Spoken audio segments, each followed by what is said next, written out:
Agora, vamos para a vinheta, porque tem ele daqui a pouquinho, é isso, diretor?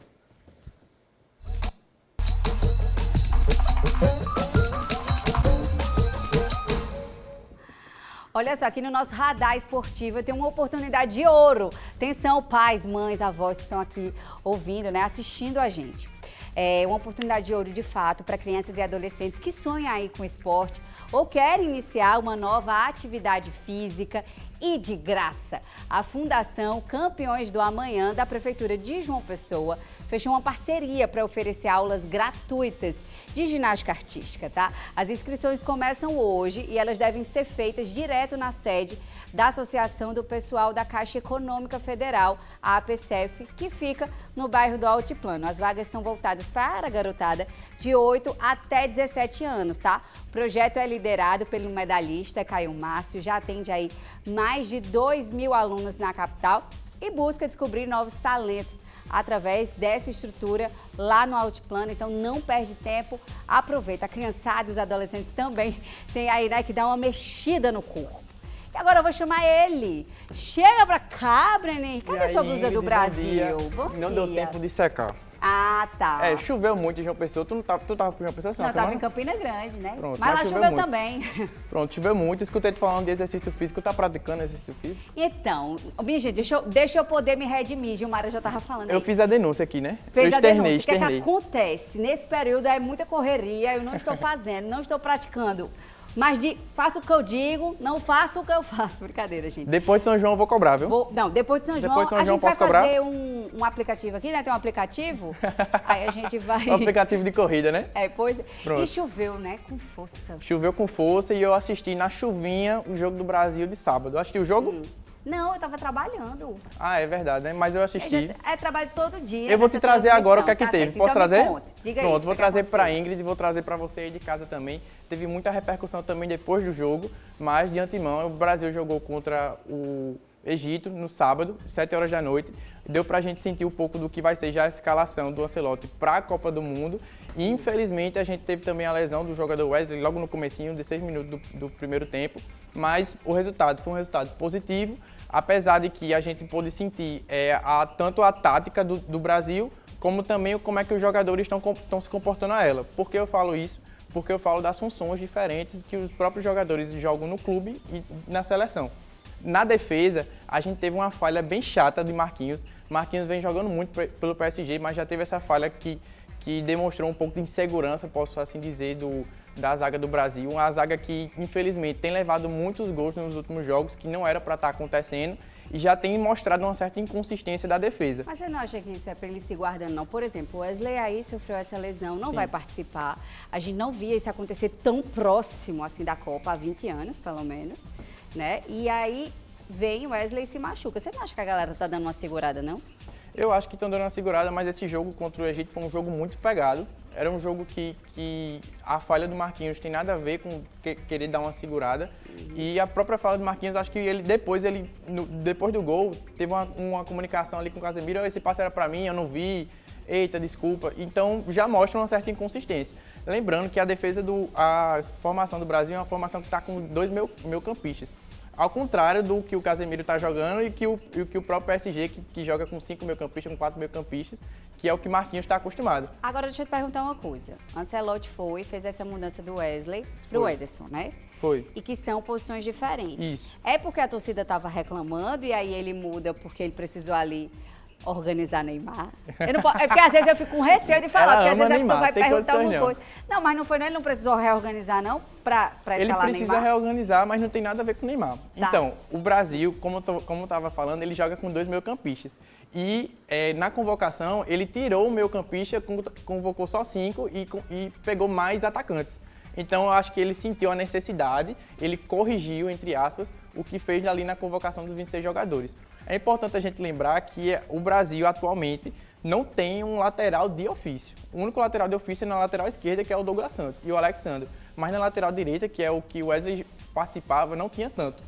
E o Wesley era muito importante também ofensivamente, porque ele subia muito para atacar. E ele já era, entre aspas, um plano B, né? Porque primeiro era Militão, depois ele, É. mas ele era muito bom. Quando a gente fala um plano B, parece que a gente tá falando, ah, não, mas era um reforço, né? Eu não digo nem plano B, eu falo plano A mesmo porque ele era lateral de ofício. Militão ainda era um zagueiro que também atua na lateral pelo Real Madrid.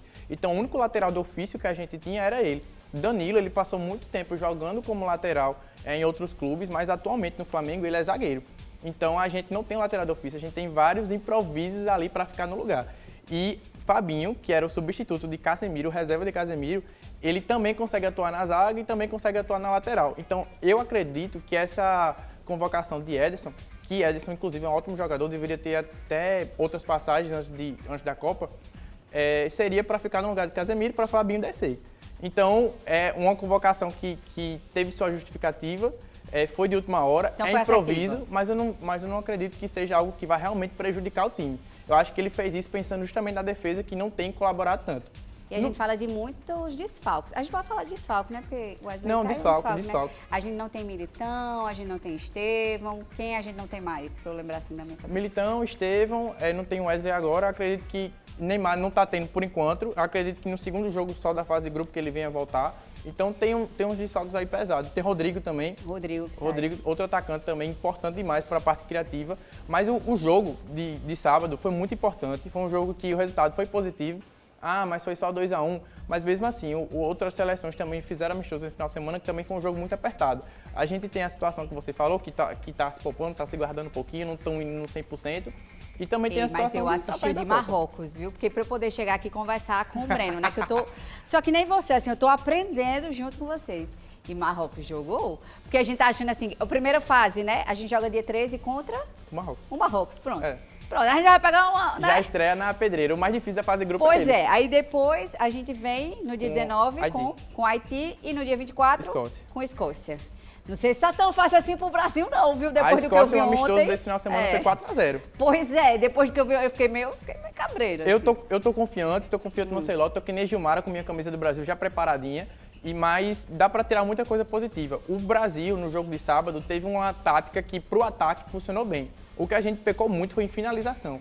Igor Thiago perdeu muito gol, Vinícius Júnior perdeu muito gol, mas taticamente, para criar as jogadas, o time tem funcionado. Tem que ajeitar essa defesa, que eu acredito que com o Ederson, isso aí o Ancelotti já vem pensando nisso. Inclusive, a gente tem até uma sonora do nosso técnico aí falando um pouquinho sobre a convocação, mas também sobre o jogo e o que é que ele espera do próximo. Então vamos ver aí. Eu tenho a escalação inicial para jogar contra Marrocos, sim, a tenho, a ideia é clara. Eu acho que a dupla Vinícius e Rafinha funcionou muito bem, porque combinaram bem, tivemos oportunidade daquela posição.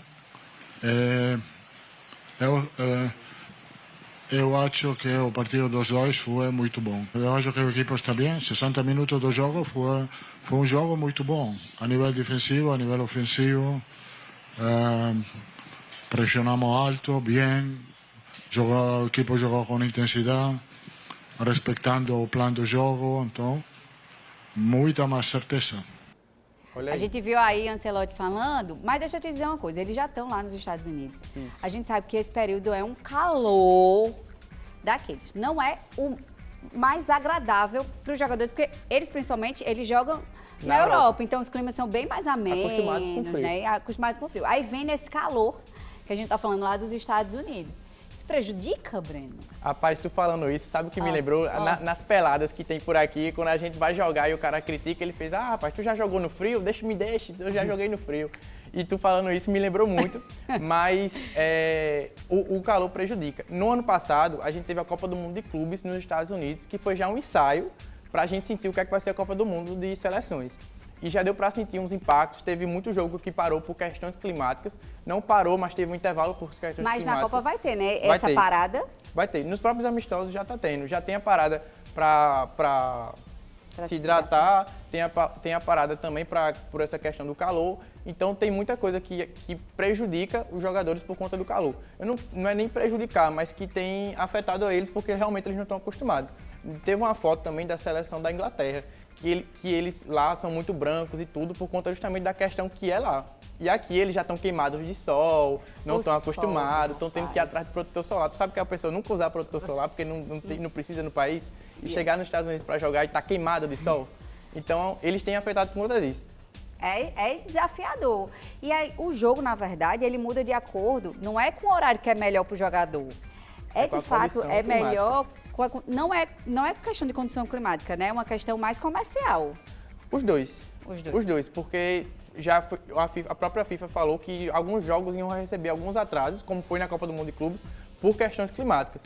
Então já aconteceu de de 2 jogos que era para começar no mesmo horário, um atrasar e foi 1 hora depois por conta de questões climáticas, porque a gente sabe que lá nos Estados Unidos a questão do calor é muito mais forte, quando chove a tempestade também é muito maior, então tem que ter esse conforto aí para os dois, mas a questão comercial também, como você falou. Agora, falando em calor, Matheus Cunha foi lá e disse, meu filho, eu tô acostumado.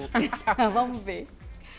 Os pontos de destaque dessa Copa é a alta temperatura, né? A metade da Copa vai ser bem no forte do verão norte-americano. Hoje o Ancelotti pôde mexer 11 vezes na Copa, não vai ser assim. Como tem sido para vocês, como foi hoje especialmente, mas também como tem sido essa preparação para o forte calor? É diferente, acho que muita gente joga na Europa, acho que a gente sofre muito com isso, mas a gente é brasileiro, eu sou da Paraíba, eu vou reclamar de calor, eu acho que não tem muito caminho para isso não, então eu acho que o mais importante é estar lá, é se dedicar, é sofrer, porque eu acho que muito mais do que ganhar vai ser resiliente nos momentos mais difíceis para que a gente possa ser vitorioso em todos os jogos.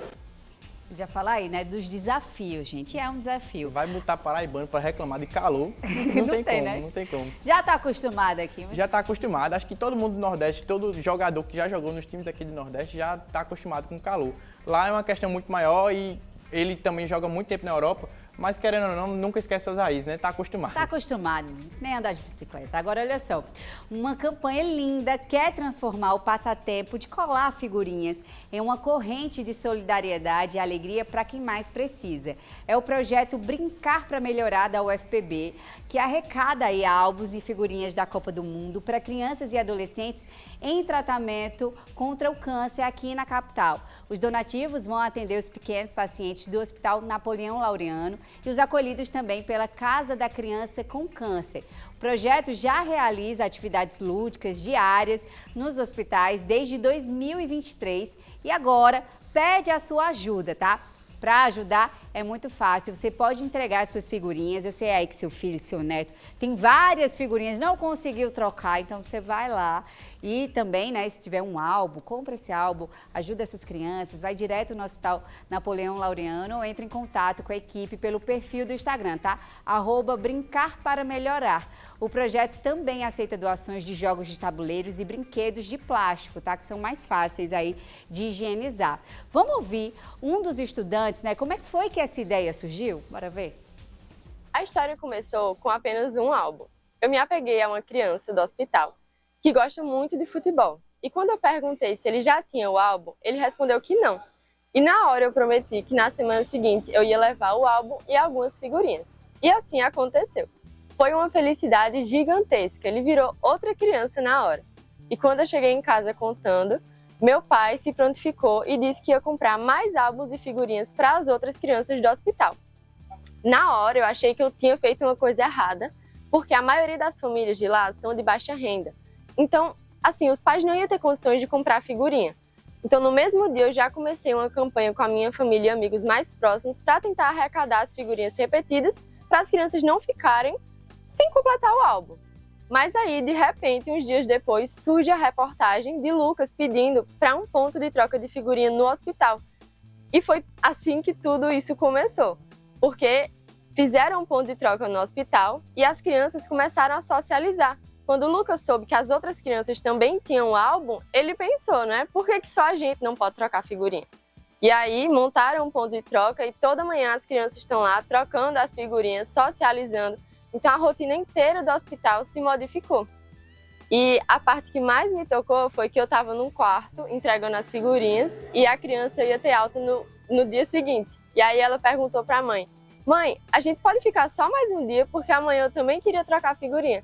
E isso encheu meu coração de amor e alegria só de saber que, a partir daquele momento, o hospital não significa mais um ambiente de medo, de agulhas, de cirurgia, mas sim um ambiente de felicidade e de diversão. O trabalho com as crianças tem se tornado mais fácil no hospital, segundo o relato de alguns profissionais. Eles têm usado a estratégia de pegar o pacote de figurinhas e utilizar ele como um reforço positivo no atendimento com as crianças. Essa é uma estratégia que está sendo muito bem aceita pelas crianças. Um relato que nos chamou muita atenção é de uma criança que tem TEA e TDAH. No início, ele era mais resistente, tinha pouca interação social, não brincava tanto nos atendimentos, resistia, mas após a introdução dessa estratégia, com os álbuns, com a troca de figurinhas, a gente viu que teve uma mudança muito significativa no seu comportamento. Hoje, ele interage mais, fica empolgado ao lembrar que vai ter a troca de figurinha com seus amigos, se empolga até em acordar cedo para interagir com os seus colegas. Isso nos mostra como as atividades lúdicas podem contribuir muito para o desenvolvimento social e o engajamento das crianças. O projeto Brincar para Melhorar surgiu a partir da necessidade de ressignificar o contexto hospitalar infantil para as crianças em tratamento oncológico. E através disso fazemos atendimentos individualizados às crianças hospitalizadas, com atividades lúdicas, brincadeiras adaptadas à necessidade de cada criança.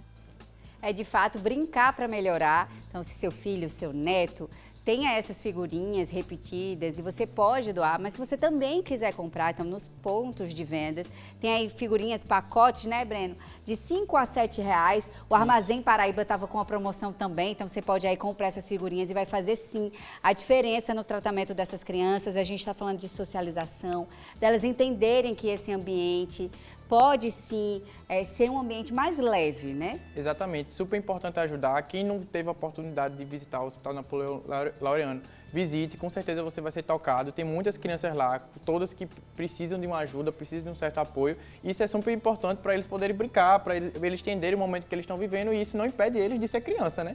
De poder se divertir. E a gente teve até um relato, né, de uma criança que queria ficar mais um dia porque queria trocar essas figurinhas. E olha só a importância, né?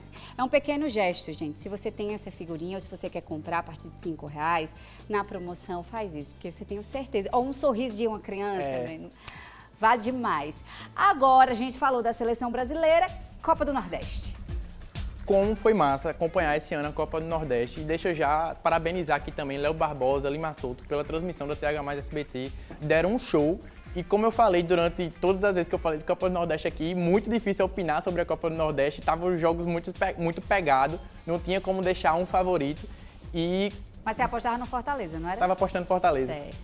Tu gosta de evidenciar minha falha, né? Eu não gosto nada, eu só relembrei o que a gente tinha combinado aqui. Olha, Neymar e minhas falhas, duas coisas que tu evidencia.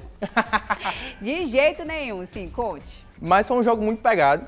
O Vitória já tinha saído com a vantagem de 2-1 na casa de Fortaleza, mas como eu tinha falado, o Fortaleza já tinha repetido um feito de virada na semifinal e parecia que nesse jogo, lá em Salvador, ia dar a mesma coisa, ia dar uma virada de Fortaleza. Fortaleza começou um primeiro tempo muito bom, estava pressionando, parecia que o Vitória ia retrancar, mas quando o Fortaleza fez o gol e empatou no agregado, o Vitória reagiu, chegou no segundo tempo com outro pensamento. No final do primeiro tempo... Foi uma virada de chave, né? Foi uma virada de chave. Né? A gente sempre tá falando de virada de chave aqui, né? Que massa, né?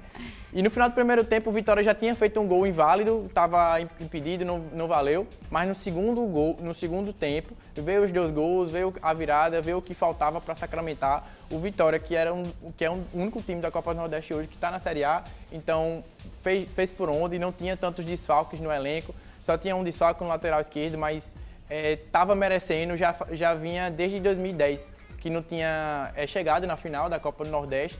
Então o Vitória fez por onde, jogou muito esse segundo jogo, que o Fortaleza, como eu falei, estava vindo como favorito, parecia que o Fortaleza ia se impostar, mas no segundo tempo o Vitória reagiu, virou 2-1, assim como fez na Arena do Fortaleza e garantiu o resultado positivo. Parabéns aí à equipe do Vitória. Agora, deixa eu te perguntar, e o 13, né? Eu estava lá em Campina Grande, como é que foi essa decisão? O que foi que aconteceu? Como eu vinha falado já de semana passada, o 13 não precisava ter realmente um resultado positivo para se garantir, porque já está classificado para o mata-mata. Porém, esse jogo foi válido pela 5ª rodada da Série D, um jogo que foi atrasado. Então, era um jogo que precisava para o 13 se garantir como primeiro no grupo. Então, não era um jogo importante que o time precisava de um resultado positivo, porém foi importante. O 13 saiu no empate e agora precisa só de mais um empate no próximo final de semana, na última rodada que vai haver, para poder se garantir como primeiro e já a gente fazer aquela prospectiva durante a semana do quem que vai enfrentar, como é que vai ser, quais são os palpites aí que a gente tem. Durante a semana, a Breno Henrique vai estar aqui trazendo todas as novidades, viu? Qualquer coisa, é só chamar. E aí explica pra gente direitinho, assim como eu, que estou aprendendo junto com você aí mais sobre futebol. Obrigada, Breno. Até amanhã, se Deus quiser. Olha só.